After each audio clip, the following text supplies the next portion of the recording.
The night erupted with a sudden crack, the sharp sound of a fist colliding with flesh echoing through the dimly lit confines of Elliott's taproom. All eyes turned toward an elderly figure, his silver hair catching the neon glow, standing resolute over a fallen biker. Who was this man, and what had driven him to such a decisive act? The answers lay in the quiet moments before this chaos, and now the tale unfolds. It was a cool evening in late September, the air tinged with the crisp promise of autumn along a dusty stretch of Highway 17 in a small North Carolina town. The faint glow of neon signs flickered against the darkening sky, their colors dancing across the cracked pavement outside. There stood Elliott's Taproom, a humble bar that had weathered decades as a haven for locals, truckers, and weary souls seeking solace. The place held no pretensions, no gleaming chandeliers or sleek decor, just worn wooden tables, a jukebox crooning old tunes, and the lingering scent of stale beer and fried peanuts. For those who had seen many winters, it was a familiar refuge, a spot where one could nurse a cold drink in a quiet corner. Parked out front was a dusty pickup truck, its faded paint telling tales of sun and rain over the years. Behind the wheel sat James "Jim" Callahan, a man whose 70-odd years were etched into his weathered face. His broad shoulders, though slightly stooped with age, still hinted at a once imposing strength, and his sharp hawk-like eyes carried the weight of a lifetime. A 4-star general in his prime, Jim had led men through the muddy hell of Vietnam, across 3 tours, earning both scars and respect. Tonight, however, he wore no uniform, no medals, just a worn flannel shirt and boots that had seen better days. He had come to Elliott's seeking a moment of peace, a chance to honor his old friend Tommy Hargrove, a fellow soldier lost to cancer just a month prior, his lungs still bearing the shrapnel of their shared past. Jim stepped from the truck, the door creaking softly as it opened, blending with the distant chorus of crickets. He paused, drawing a deep breath, letting the familiar aroma of the place settle over him. Inside the jukebox hummed Folsom Prison Blues, Johnny Cash's gravelly voice weaving through the air, a sound that transported Jim to nights around a campfire swapping stories with his platoon. He nodded to Earl, the grizzled bartender, who'd been pouring drinks since the 70s, and made his way to a corner table. The wood felt rough beneath his calloused hands as he sat, his gaze drifting to a faded photo, tacked to the wall himself and Tommy, grinning like boys after a muddy patrol, both barely out of their teens. That memory stung a bitter-sweet ache that lodged in his chest. He ordered a glass of bourbon neat and cradled it gently, the amber liquid catching the light as he swirled it. His thoughts wandered to those long-ago days, the roar of helicopters, the heft of a rifle, the faces of men he'd lost. Retirement had brought its blessings, time with his grandkids among them, but it also left a hollow silence, a void where Tommy's laughter once resided. Tonight Jim sought only to sit with that memory, to raise a glass to a brother in arms who had given all. Unbeknownst to him, the tranquility he craved was about to be shattered by a raucous intrusion. The bar remained mostly still, punctuated only by the soft clink of glasses and the occasional laugh from 2 regulars bent over a pool game. Jim leaned back, letting the music and murmur of conversation envelop him like an old quilt. But then the door swung open with a jarring bang and the atmosphere shifted. A group of bikers stormed in their heavy boots, thudding against the floorboards, leather jackets creaking with each step. They were a rough crew led by a burly man with a scruffy beard and a sneer that seemed carved into his features. Jim cast them a fleeting glance, his instincts sharpened by years of command flaring briefly before returning to his drink, hoping to sidestep any trouble. That hope, however, was destined to fade. For now the calm held a fragile prelude to the storm brewing on the horizon. The tale of what transpired next would test the mettle of a man who had faced war's worst, And it all began in that unassuming corner of Elliott's taproom. The air inside Elliott's taproom settled into a gentle rhythm, a familiar cadence that spoke to those who had weathered life's storms. The walls paneled with dark oak faded to a warm, honeyed brown over the decades, bore the scars of time's scratches from countless elbows leaning in, and a scattering of faded photographs pinned up by regulars long since passed. Overhead, simple glass shades hung from the ceiling, their soft golden glow mingling with the neon flicker seeping through the windows, casting a nostalgic hue across the room. The jukebox, a weathered relic tucked in the corner, spun its magic with classics that stirred the soul. Hank Williams' mournful Your Cheatin' Heart, or Patsy Cline's haunting crazy melodies that could pull a tear from even the hardest heart. For folks like Jim Callahan and perhaps many of you listening, this was more than a bar. It was a sanctuary where stories unfolded and memories lingered like smoke in the air. The scents were as much a part of the place as the furniture. The sharp tang of whiskey, the faint grease from the kitchen where Earl's wife Marge occasionally fried up burgers, and the ever-present undertone of stale beer from nights gone by. A handful of regulars dotted the space, two old-timers hunched over a pool table, their cues clicking softly as they traded good-natured jabs, and a pair of truckers at the bar, their caps pulled low over weary eyes sipping beers in companionable silence. It was the kind of spot where a man could sit for hours lost in thought, and no one would pry unless Trouble decided to barge in uninvited. And Trouble did just that. The fragile piece shattered as the front door flew open with a resounding bang, the hinges protesting under the force. In strode a group of bikers, their heavy boots thudding against the worn floorboards like a drum roll heralding a storm. There were 5 of them clad in leather jackets adorned with faded patches, eagle skulls, and the occasional military insignia that seemed more like a costume than a badge of honor. Leading the pack was Roy, a bear of a man, with a scruffy beard streaked with gray, and a scowl that seemed etched into his rugged features. His jacket hung open, revealing a stained t-shirt beneath, and his laugh boomed across the room, rough and abrasive, as he clapped a meaty hand on the shoulder of the man beside him. The others followed their voices, rising in a raucous blend of crude jokes and loud guffaws, filling the space with a jarring energy. They swaggered to the bar, drawing every eye in the room, and Earl behind the counter offered a wary nod, already reaching for the cheapest bottle of bourbon to appease them. Jim, still nestled in his corner, lifted his gaze just enough to size them up. His instincts forged in the crucible of Vietnam prickled at the back of his neck. He'd encountered men like this before, those who wore bravado, like a shield masking insecurities with noise and muscle. But he wasn't here to stir the pot.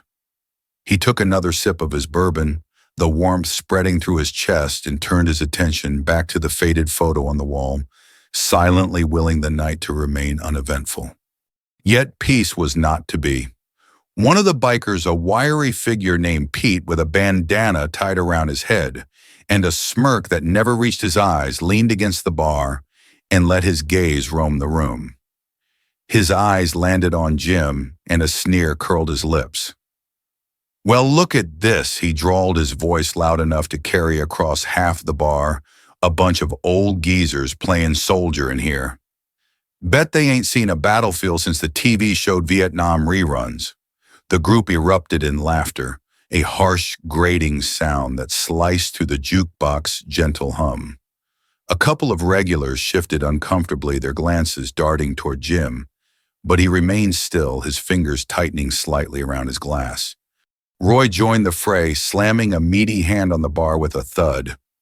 "Yeah, probably got their medals from a cereal box," he chuckled, his tone thick with mockery. The words grazed the sacred ground of Jim's memories, visions of Tommy, of the men who had bled and died under his command.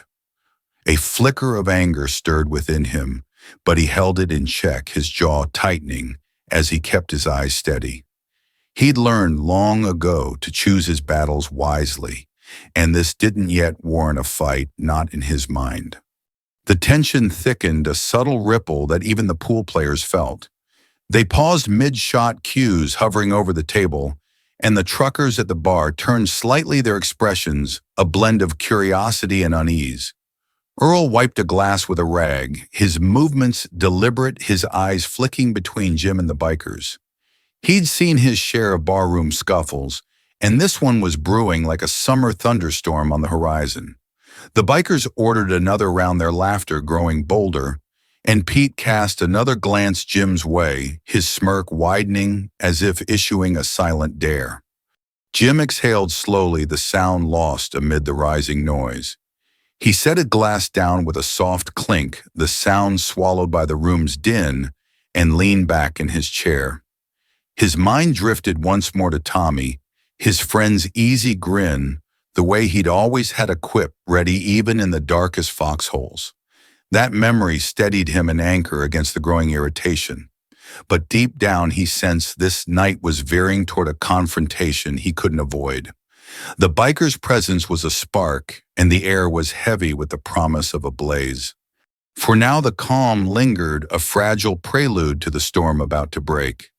The tale of what unfolded next would test the honor of a man who had faced war's fiercest trials, all within the unassuming walls of Elliott's Taproom. The hum of Elliott's Taproom grew taut, a thread pulled tight as the bikers settled into their rowdy rhythm. The jukebox crooned on Patsy Cline's voice, weaving through the air, but it couldn't drown out the escalating tension that pulsed through the room. Jim Callahan remained in his corner, his bourbon glass resting on the table, the amber liquid untouched as his sharp eyes tracked the movements of the leather-clad group. The pool players had resumed their game, but their glances flicked toward the bar with increasing frequency, and the truckers shifted on their stools, sensing the shift in the air. Earl behind the counter kept his rag moving in slow circles, his weathered face a mask of quiet vigilance. Pete, the wiry biker with the bandana, seemed to thrive on the unease. He leaned back against the bar, a half-empty glass in hand, his smirk growing bolder with each sip. His gaze settled on Jim, once more lingering this time, as if searching for a target. "Hey, old man," he called out, his voice cutting through the music. "Like a knife, you sitting there like some kind of war hero. Bet you ain't done nothing but polish them medals while the real boys fought." The words dripped with venom, and the bikers around him chuckled, their laughter a harsh counterpoint to the soft melody. Jim's fingers tightened around his glass, the cool surface grounding him as a flicker of anger stirred in his chest. He lifted his eyes, meeting Pete's stare, with a calm that belied the storm brewing within. Years of command had taught him to read men, to see the insecurity behind the bravado, and Pete was no exception, a man puffed up by liquor and a need to prove himself. Jim took a slow breath, letting the memory of Tommy steady him, and chose silence. He wasn't here to trade barbs with a fool. But Pete wasn't done. Emboldened by the lack of response, he pushed off the bar and took a step forward, his voice rising. "What's the matter, Grandpa Cat? Got your tongue? Or maybe you're just too busy remembering the glory days that never happened." He laughed, a grating sound that drew the attention of the entire room. Roy, the burly leader, joined in, slapping the bar again. "Yeah, bet he's got some sob story about a buddy who died so he could play dress up." Roy sneered, his eyes glinting with malice.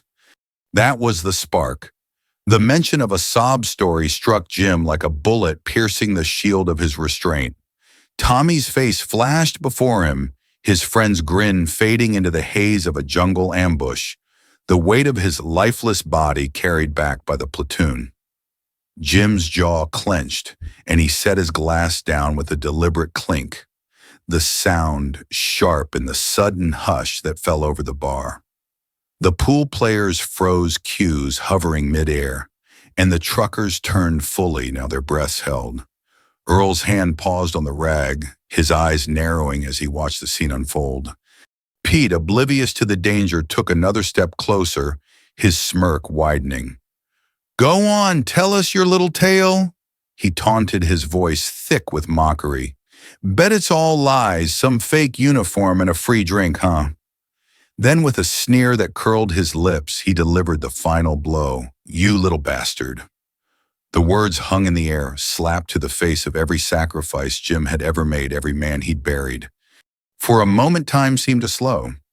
Jim's eyes locked onto Pete's, and in that gaze was the weight of years of leading men through hell, of holding their lives in his hands, of mourning those lost. His body, though aged, moved with the precision of a soldier. He rose from his chair, the scrape of wood against the floor barely audible, and in one fluid motion he stepped forward. His right fist, calloused and steady, arced through the air, connecting with Pete's jaw in a crack that silenced the room. The force of the blow sent Pete staggering back, his bandana slipping as he crashed to the floor, blood trickling from the corner of his mouth. Gasps rippled through the bar, a collective intake of breath as the bikers froze, their laughter dying in their throats. The pool players dropped their cues, the balls rolling forgotten across the table, and the truckers leaned forward, eyes wide. Earl's hand moved to the phone behind the bar, but he hesitated, watching Jim with a mix of respect and concern. Pete groaned, clutching his face, his bravado shattered as he looked up at the old man towering over him. Jim stood still, his chest rising and falling, with controlled breath, his fist still clenched but his expression calm. "I've buried men for less than that," he said, his voice low and steady, carrying the authority of a general addressing his troops. "You don't know who you're talking to, son, or what I've seen. Next time, think before you open your mouth." The words were measured, but they carried the weight of a lifetime, a warning wrapped in steel. The room held its breath, the tension thick enough to cut with a knife. Roy stepped forward, his face darkening, but the sight of Pete on the floor gave him pause. The other bikers exchanged uneasy glances, their bravado faltering under the sudden realization that they'd underestimated the old man. For now the confrontation hung in the balance, a moment where respect and rage teetered on the edge.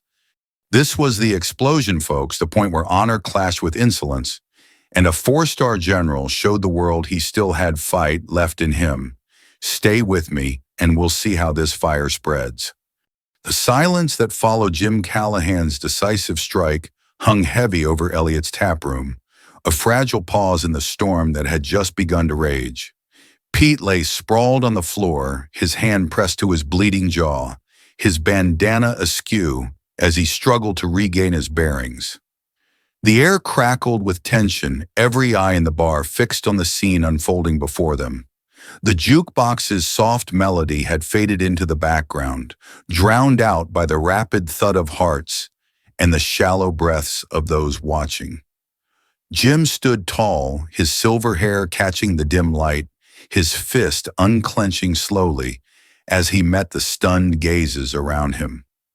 His chest rose and fell with controlled breaths, but the fire in his eyes betrayed the calm exterior, a general still ready to command. Roy, the burly leader of the bikers, broke the silence with a growl, his face twisting into a mask of fury. He stepped forward, his boots thudding heavily on the wooden floor, his leather jacket creaking with the movement. "You old fool," he snarled, pointing a thick finger at Jim. "You just made a big mistake." The other bikers rallied behind him, their earlier bravado returning as they closed ranks, forming a semicircle around their fallen comrade. One of them, a lanky man with a scarred cheek, helped Pete to his feet, while another cracked his knuckles, his eyes narrowing with intent. The threat was clear, a promise of retribution hanging in the air like smoke. Jim didn't flinch. His stance widened slightly, a reflex from decades of training, his body poised, despite the years etched into his frame. He'd faced worse odds in the jungles of Vietnam, where the enemy didn't wear leather, but camouflage, and the stakes were life or death. "I've faced down men with guns," he said, his voice low, but firm, cutting through Roy's bluster. You boys want to try me, go ahead. But you'll find I don't back down easy. The words carried the weight of experience, a challenge that gave even Roy pause his sneer, faltering for a moment. The room seemed to shrink, the walls closing in as the bikers hesitated. The pool players edged back their game, forgotten cues resting against the table as they watched with wide eyes. The truckers at the bar exchanged glances, one of them muttering under his breath, while Earl's hand hovered near the phone, his fingers twitching as he debated calling for help. The tension was a living thing, coiling tighter with each passing second, ready to snap into violence. Then a new voice cut through the standoff. "Hold up now." It was Earl, his gravelly tone ringing with authority as he stepped from behind the bar, wiping his hands on a rag. A veteran himself with a limp from a mortar wound in Korea, he carried a presence that demanded attention. "This ain't no fightin' pit," he said, his eyes sweeping the room. "You boys want to scrap, take it outside. But I'm telling you, Roy, you started this mess with your mouth, and Jim's just defending his honor." Roy's face reddened, but before he could retort, another figure rose from the shadows near the jukebox.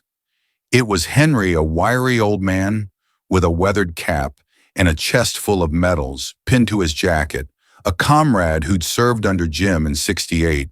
He leaned on a cane, his voice trembling but resolute. "I know this man," Henry said, pointing at Jim. "Led us through hell in the Ashau Valley. Lost half my platoon, but he got the rest of us out. That's no fake soldier, that's a hero." His words hung in the air, a testament to Jim's past, and a murmur of agreement rippled through the room. The bikers shifted uncomfortably, Pete wiping blood from his lip as he glared at Jim.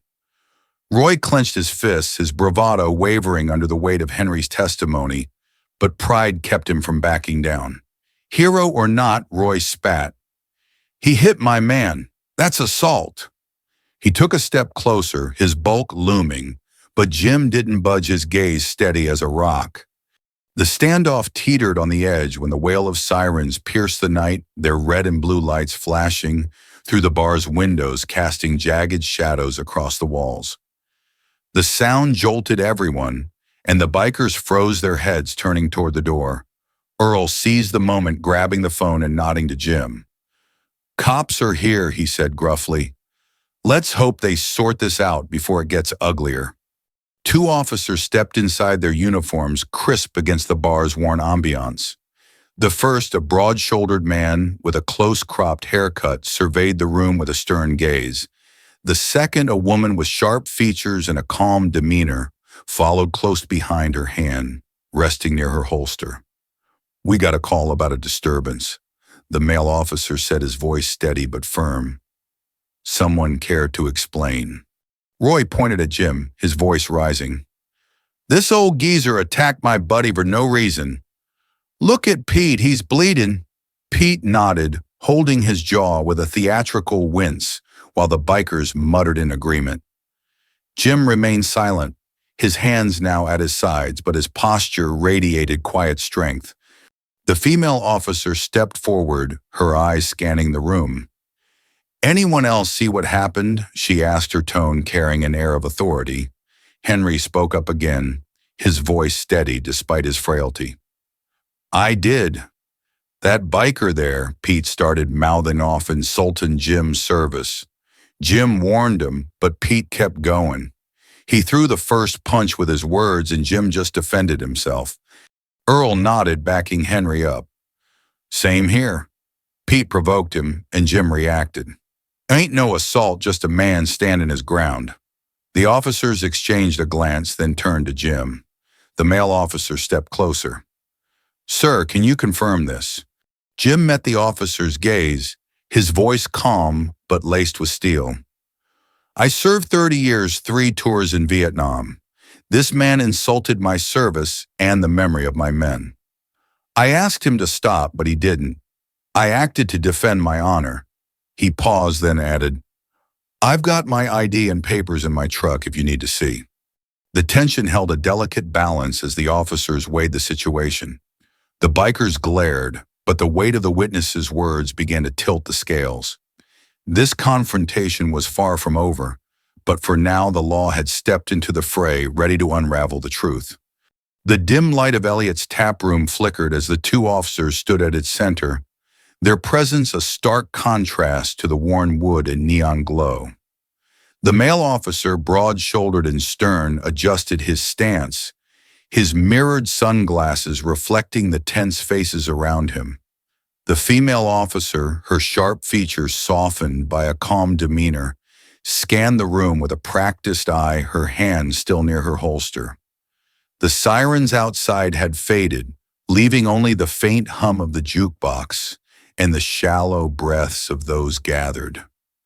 Jim Callahan stood resolute, his silver hair catching the light, while Pete nursed his bleeding jaw, supported by a lanky biker with a scarred cheek.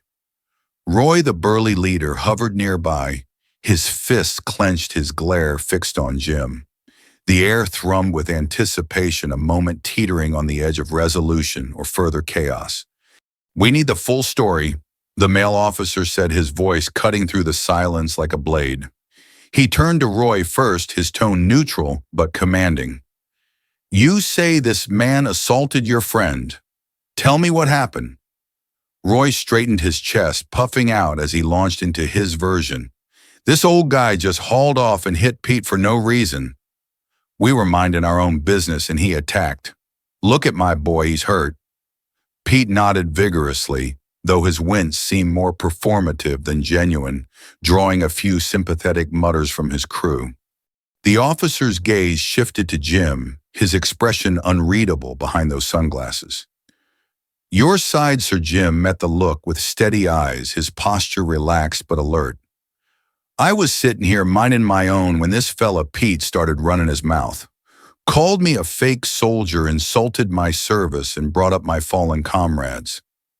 I asked him to stop, but he kept going. When he called me a little bastard, I'd had enough. I hit him to defend my honor. That's the truth." His voice carried the weight of a man who'd faced judgment before, unbowed by the scrutiny. The female officer stepped forward, her eyes narrowing as she addressed the room. "Any witnesses?" Henry, the wiry old veteran by the jukebox, leaned on his cane and spoke up, his voice trembling but firm. "I saw it all. Pete was taunting him, throwing insults left and right. Jim warned him, but Pete wouldn't let up. That punch was self-defense. Words can hurt as bad as fists sometimes." Earl nodded from behind the bar, his rag pausing mid-wipe. "Same here. Pete provoked him, and Jim reacted. Ain't no unprovoked attack. I've known Jim years, he's a good man."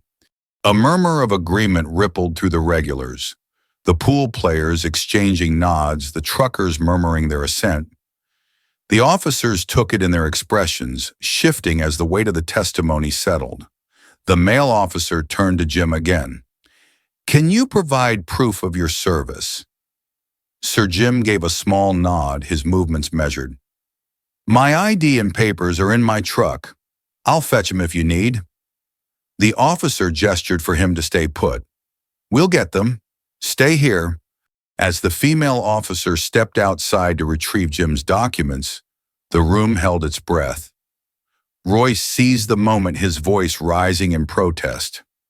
"This is bull. He could have faked all that. Just 'cause he's got some old papers don't mean he's a hero." His words drew a glare from Henry, who tapped his cane on the floor. "Boy, I fought beside him.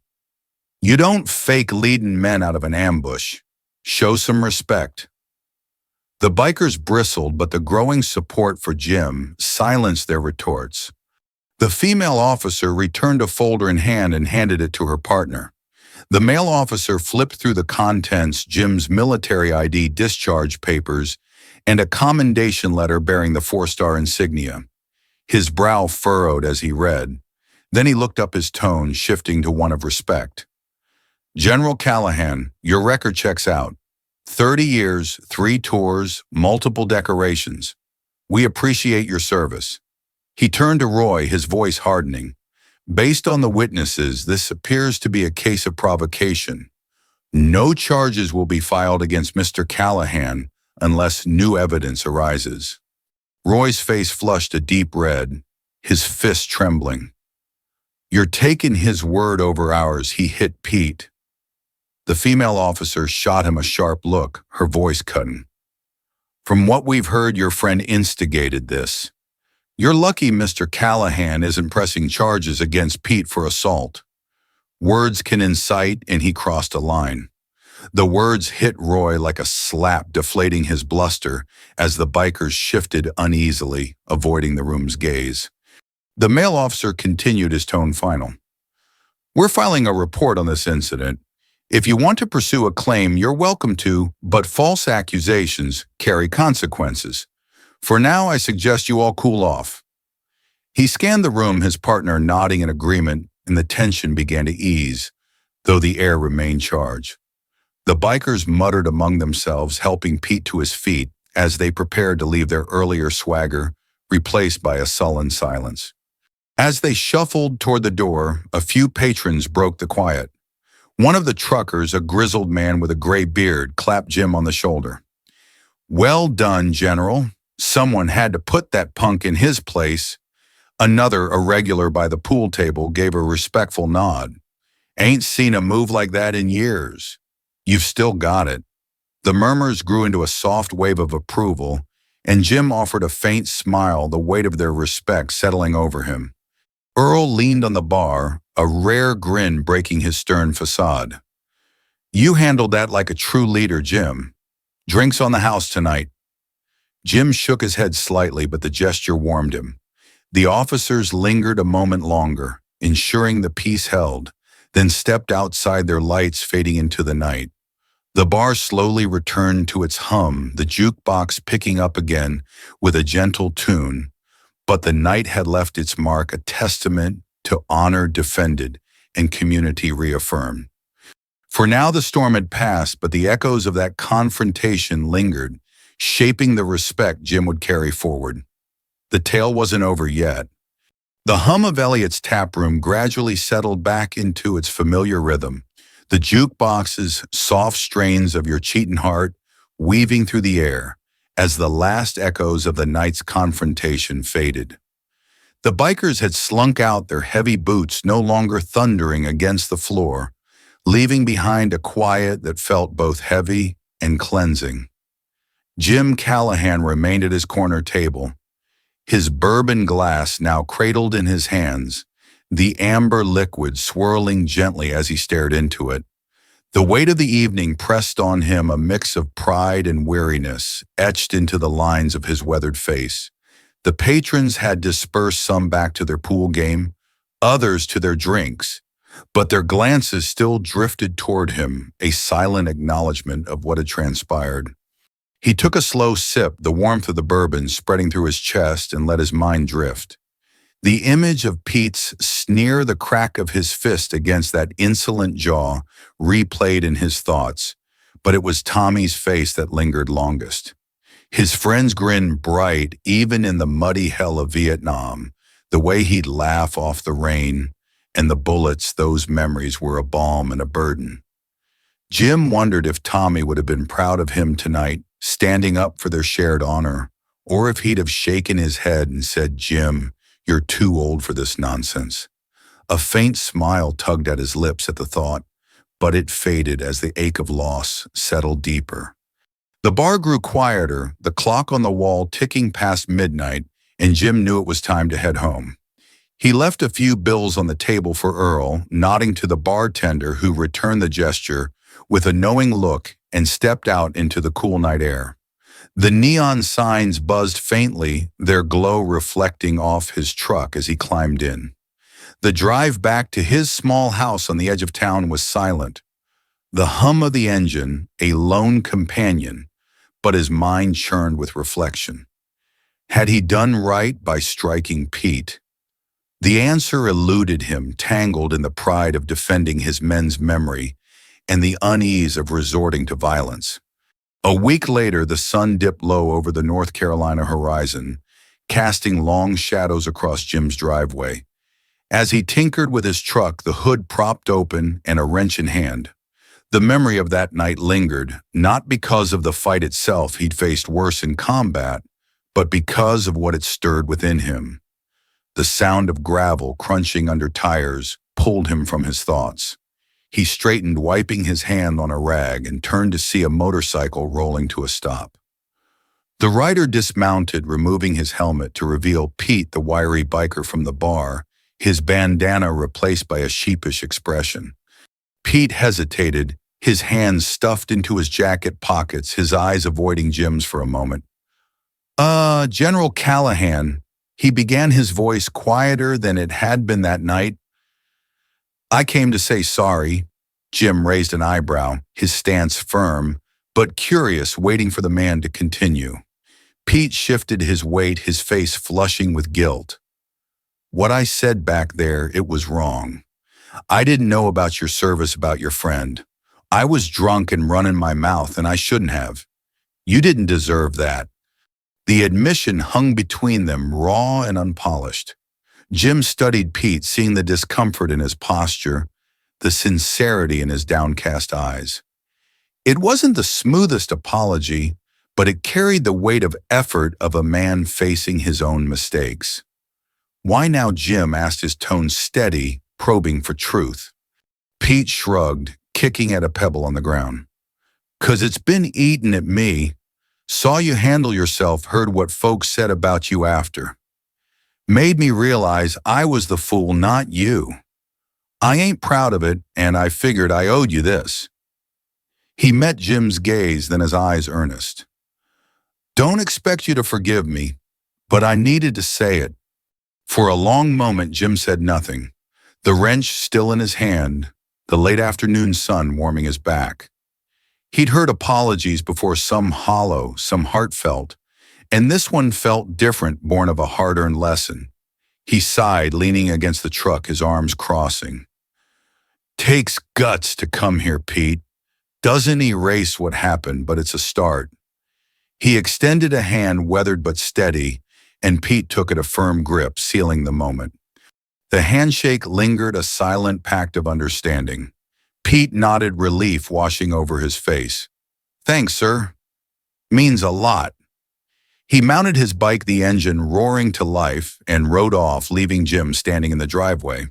The old general watched him go, a strange mix of emotions swirling with insatisfaction at the apology, a flicker of hope for change, and the lingering sting of that night's prejudice. He turned back to his truck, wiping his hands again, the quiet punctuated by the distant hum of cicadas. As evening fell, Jim felt a resolve settle over him.